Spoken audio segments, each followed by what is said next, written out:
السلام عليكم. وعليكم السلام ورحمة الله وبركاته. أنا نبيلة يا حضرة الضابط. نبيلة اللي جوزها بيضربها وبيهنها وبيشتمها وأنا راضية وساكتة. ده بيتلفظ بألفاظ يعف لساني عن ذكرها. أحب أقول لك الألفاظ؟ لا بس يا أستاذ، بس يا أستاذ، بس في إيه؟ هو إحنا واقفين في نمر على المسرح؟ طبعا مسرح، ودي تمثيليه رخيصه. حضرتك اساسا ده مكياج. لا. ده مش ضرب، وبعدين هي مش محجبه مش محجبه مش ابعد محجبه. إيدك عنها، ابعد.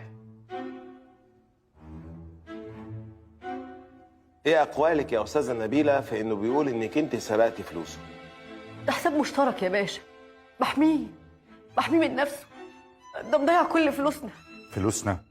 يا باشا انا هرتكب جريمه هنا في الاسم. اثبت يا فندم، بيحاول يموتها. أنت نسيت نفسك يا أستاذ ولا إيه؟ إحنا هنا في اسم، أنا لو خدت كلامك جد ممكن أحبسك. شايف يا باشا بيهددني ازاي؟ ده بيجيب فتيات ليل البيت وساعات نهار على حسب التوقيت. ده باع عفش البيت كله يا باشا وقعدني على البلاط. انا جالي روماتيزم يا فندم. ايوه يا فندم، ودي صور للشقه وهي فاضيه. ايوه ايه ده؟ دي صور شقتي فعلا يا ابن اللعيبه يا سياده المستشار. هي دي حلوه بصراحه، انا بشجع اللعبه الحلوه. يا باشا هم اساسا اللي بايعين العفش، هي اللي بايعاه. واخرتها بيمد ايده عليا. ليه كده يا حاج؟ حاج؟ ده من يومين دخل عليا بواحده شايطها من كباريه. سالته مين دي يا سي ابراهيم؟ راح اداني واحد شلوت طيرني للمطبخ. ده يا فندم قطع صباع رجلي الصغير لما طلبت منه همبرجر. همبرجر؟